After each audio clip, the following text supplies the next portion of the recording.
each Hibakusha testimony is unique. You might think that they might experience the same thing, but when you listen to them, their personal stories are very different in a sense that each one is very unique. It offers different personal experiences and also memories.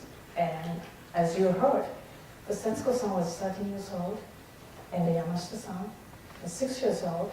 And also, the story is unique because it depends on how old you are at the time and where you are.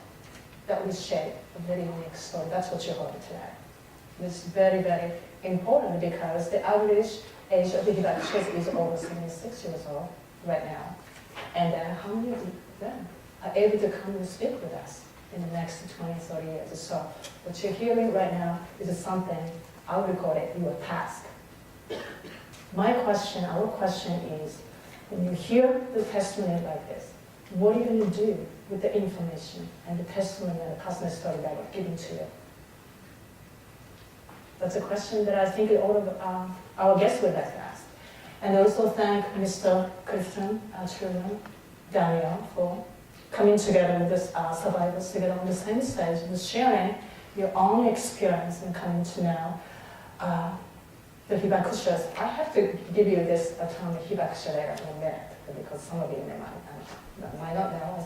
I hope most of you know the term Hibakusha, but I really like to thank to be with us. And as you know, he is in a very unique position to see the both sides from the perspective of Hibakusha, that's ethnic bomb survivors in Japanese, and from the other side. Who probably thanks your grandfather for sparing their lives for ending the war with Japan. So coming here is, I would call it, very, very special and courageous and act. That's I like to mention also. And what are you going to do? I'd like to go back to this question. What you can do is you can bring back this discussion further in your classroom with the teachers and your classmates. And you might want to further research about this subject in depth and to share what you found with people around you. Yes, we need to know history and we need to understand what happened and why it happened, what something didn't happen. We all need to know that. And what are you going to do with the information that is given to you, that you accumulated? That's the next question. What wisdom do we need? And what is it that relevant in our daily lives? And what can we pass on to the next generation, such as yourself? And especially Mr. Clifton and Truman Daniel joining us is really signaling this question. And I'd like to also point that one of the guests in the setting on the front row, Ari Biza, could you please stand up?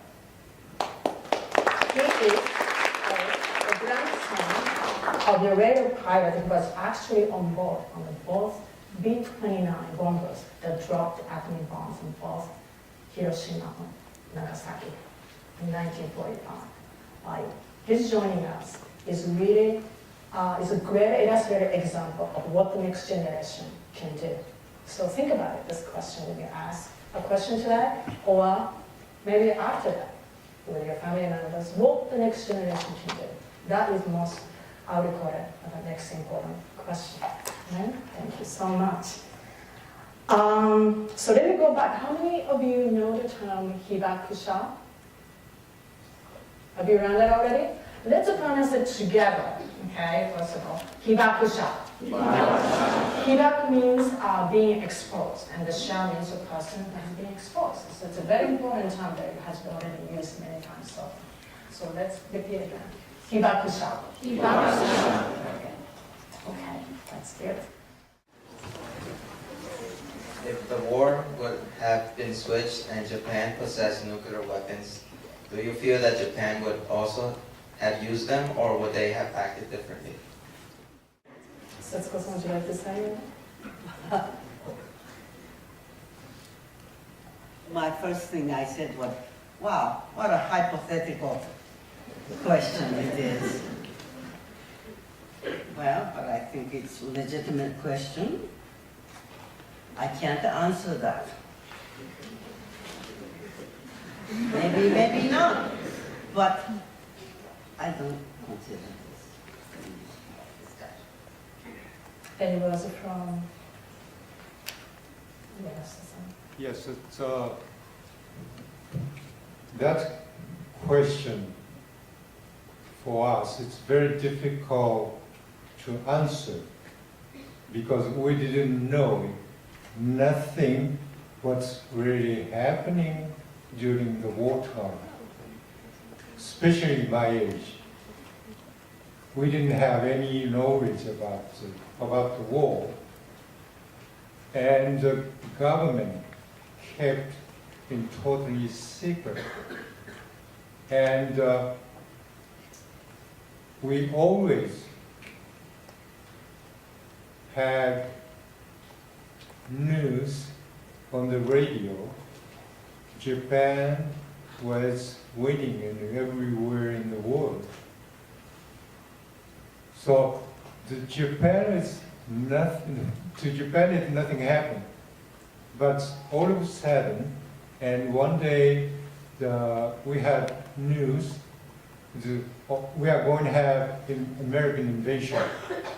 So all the women in the city started training to fight body against body. But we don't know exactly Japan are going to use or not. It's for us. I cannot answer that question. Mrs. Stella would like to add a few words responding to. I must apologize to you, the questioner, because the question shocked me. And my response was rather negative. What a hypothetical question, and I didn't think it was worth discussing, wasting time. I have had this kind of experience before in some other groups. And sometimes people just don't want to look at what US has done to Hiroshima and Nagasaki. And somehow to rationalize that behavior, they have brought this kind of topic for discussion. And actually, I have always turned down. I did not waste time to discuss that. It's more important to discuss what actually happened in history and what to do with this, to control this, and make sure this never happens again. To me, it's more important. But I apologize the way I reacted to your question. I hope you understand. East West School of International Studies. I just wanted to know, Mr. Daniel, have you ever remembered seeing any kind of remorse from your grandfather or father for one, going through the actions that they went through, and two, not telling you and having you find out through your schools? No, the simple answer is no. I was very young. My grandfather died when I was 15, so I knew him, but not quite old enough that he discussed his own presidency with me. So I learned most of what I know about my grandfather from my family, and from history books, the way you have. Publicly, my grandfather expressed no remorse. He has also said, though, that he was shocked at the devastation that the bombs caused, and it bothered him greatly that it was a weapon used against women and children, his own words. So I guess the easiest way is to say that it did bother him, and he was horrified by the destruction. But as far as officially, no, he never, and he actually wound up saying in 1961 to I think it was a CBS interview, he said that he had no compunction about the decision and he would do it again, which prompted a very strong response from the Hiroshima City Council and an exchange of letters between them and my grandfather. They were asking for a retraction of that, and he wouldn't give it to them. Thornton on the 11th grade. What differences do you notice between how the newer and older generations of Japanese think about the bombings of Hiroshima and Nagasaki? Well, it's a new generation sometimes ignored. Japan had 2 wars. These days, Japan is so rich. Those new generation grew up in the, can get everything. They didn't suffer in any sense. Sometimes I ask the people, we received 2 bombs in Japan, but they don't know. So it's important this moment. You cannot forget what really happened in history. Because if forget the history what really happened, and the history repeated again. So I think it's very important. Don't forget what really happened in history. The young people in Japan are still very much aware of this Hiroshima and Nagasaki and have kind of special attachment to this historic event. And in the official education, the bombing really well being dealt with and informed to the people. So people, of course, there are big difference between the 2 generations. One is who directly experienced the bombing and the war itself, and those who are the children or grandchildren of them. But still, this Hiroshima and Nagasaki has been a kind of national symbol in thinking of peace.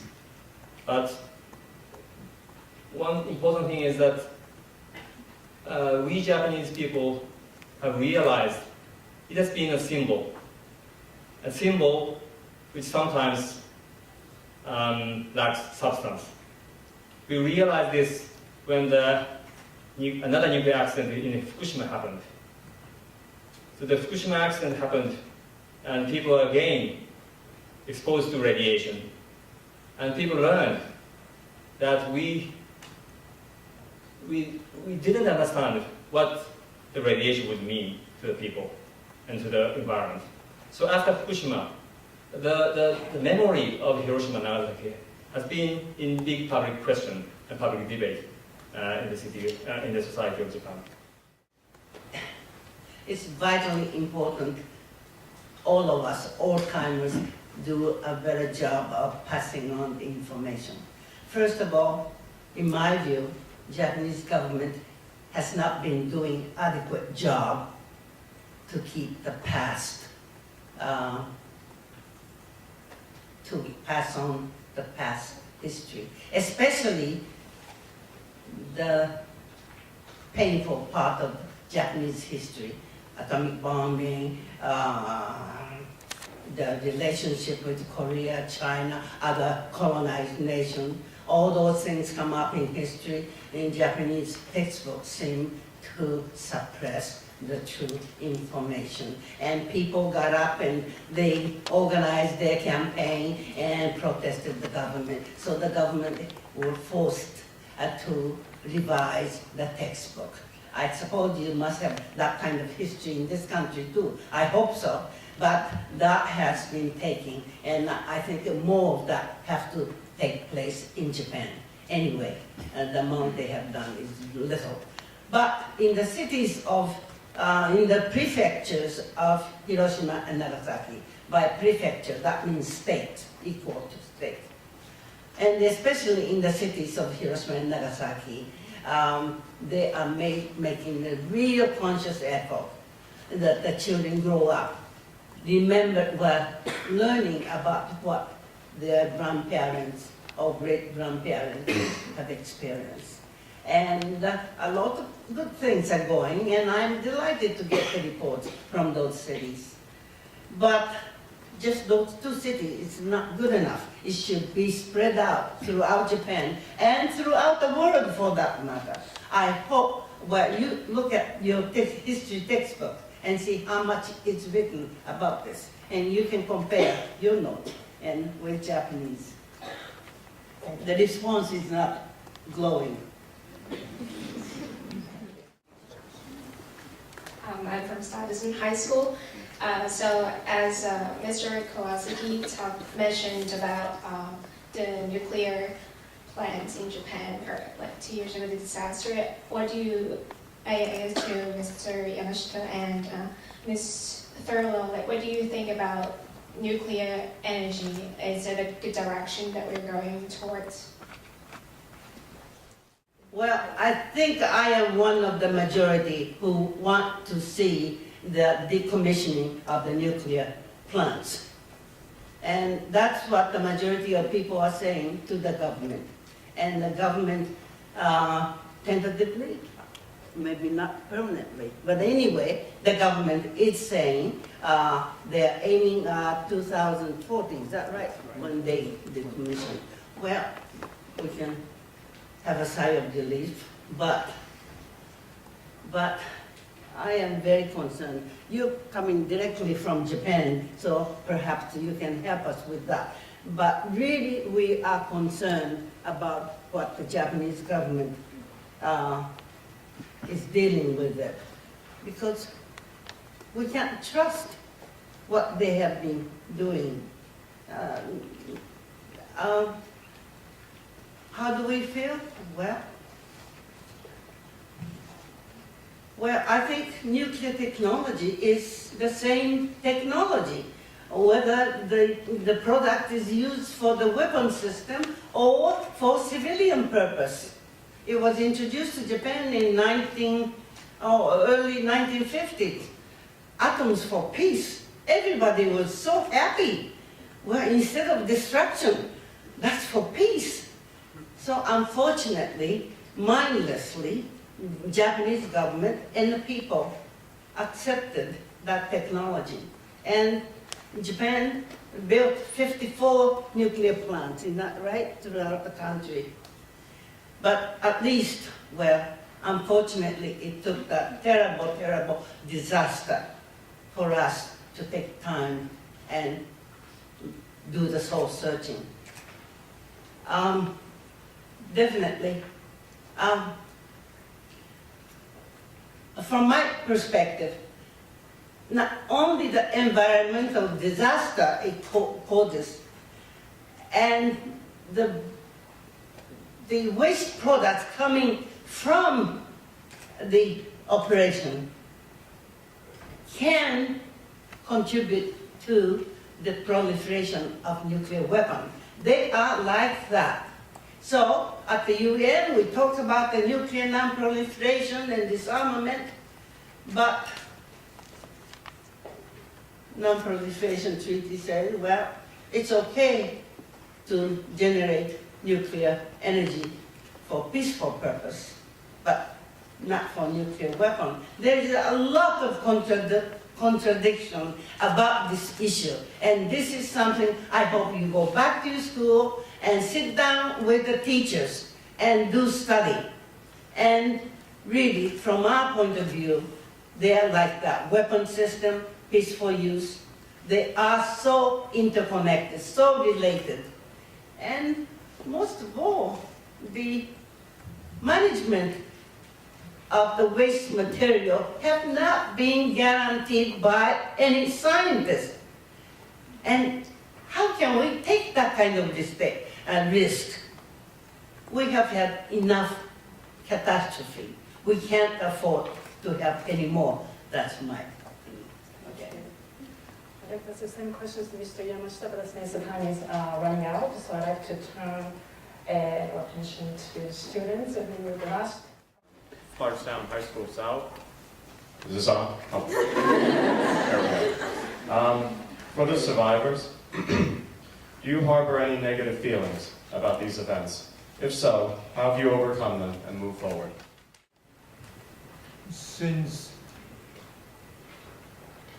I wanted to forget my terrible tragedy. So I left Japan because I wanted to forget what happened in Japan. I didn't want to suffer forever.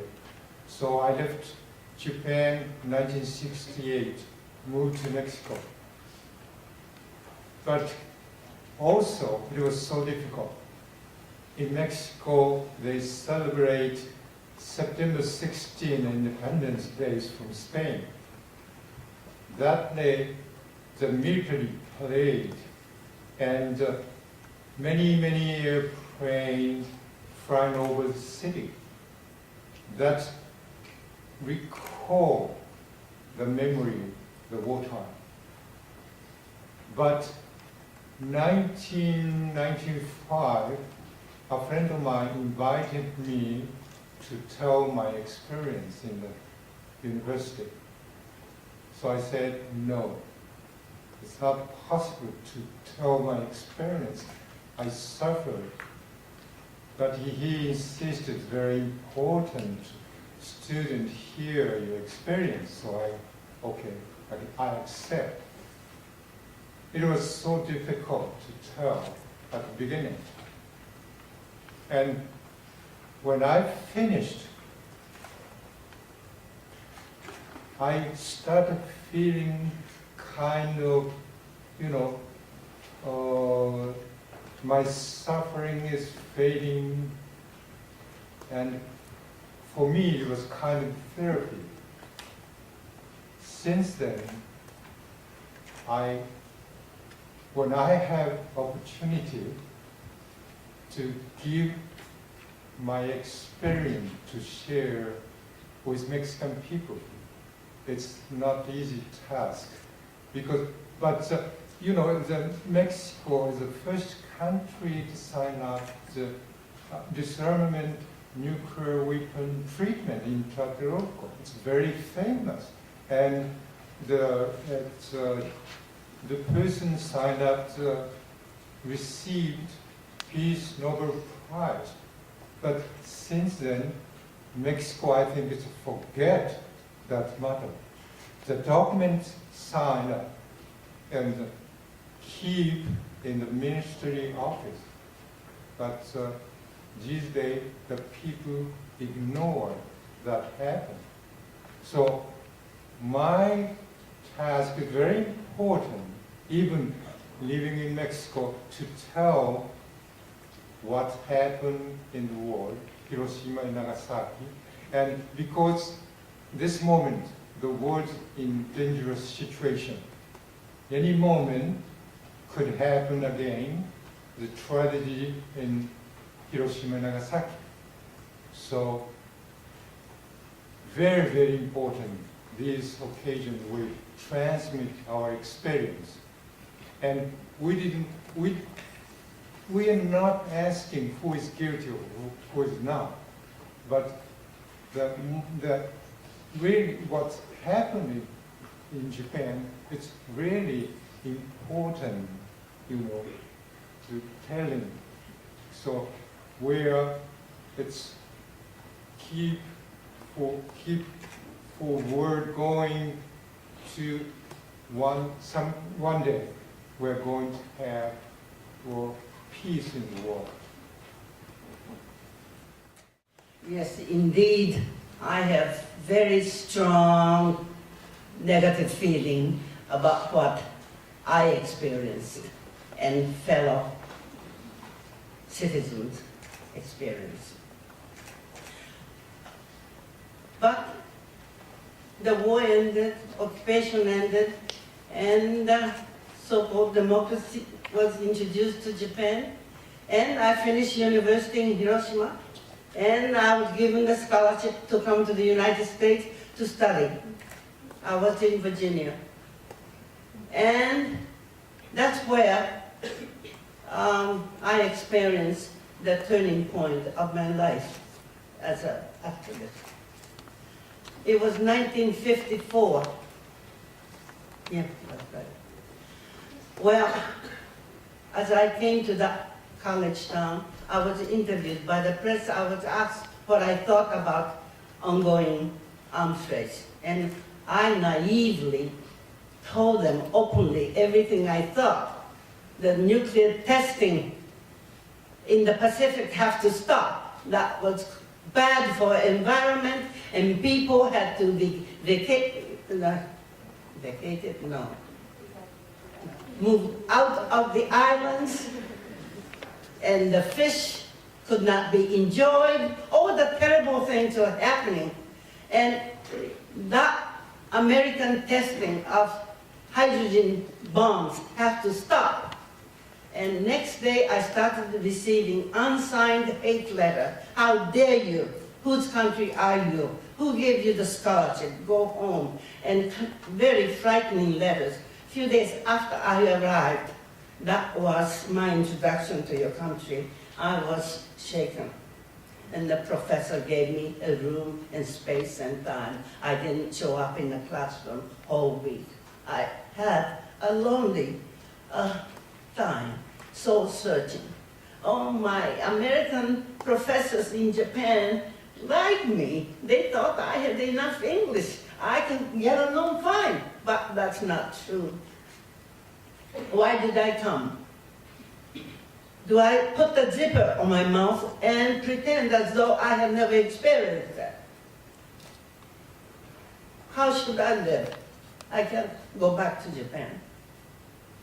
And that was a very painful week.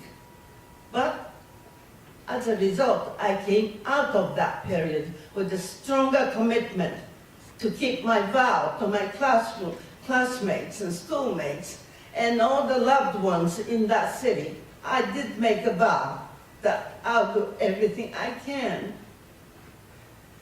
not to allow this happen to another human being. It was a lonely place and lonely to make this decision, but I did make it. That was my turning point.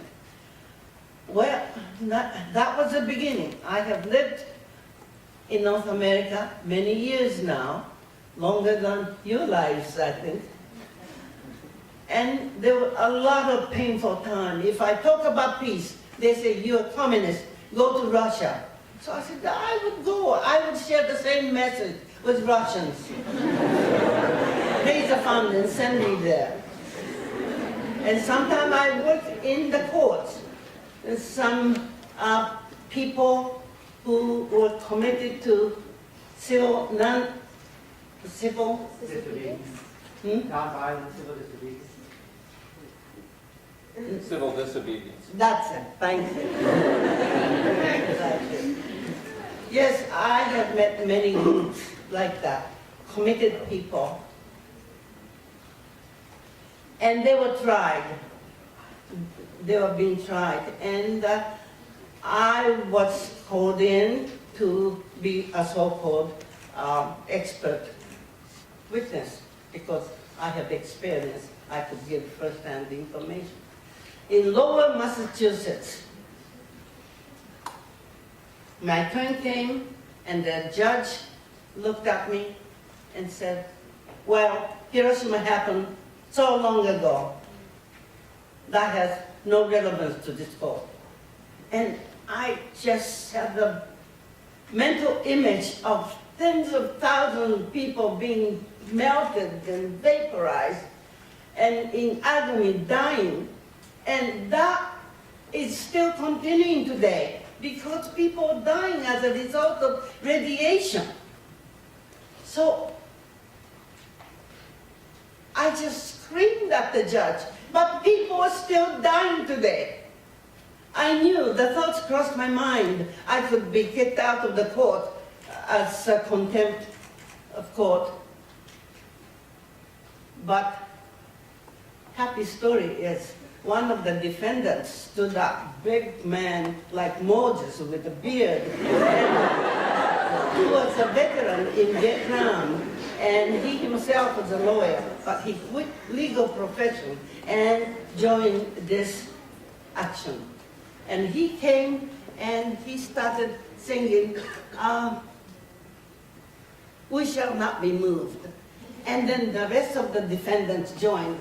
We all went like this, "We shall not be moved." the judge lost control, and this is what's called. Well, interesting experience, but a lot of painful experiences like that.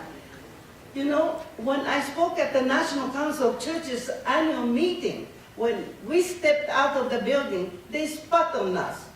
You go to Moscow. So there were a lot of hard times, but there are good times. Right now I'm surrounded by my friends who have the similar goals in life. So your question was, how did we get over the negative feeling, the bad experience? Well, it took a lot of studying to do. First, I had to learn history, ethics, a little bit of science, psychology, and all of the information helped me to integrate the whole thing. And I am totally committed to fight against this monstrous evil. I think the man created this evil. We should get rid of this evil. Man is entitled, people are entitled to live in security and productively. I love this world so much. That's why I'm making this plea to you. It's your future, the future of your children, and you have the power in your hands. You can vote. Use it well, because what you decide in this country affects the rest of the world. I beg you.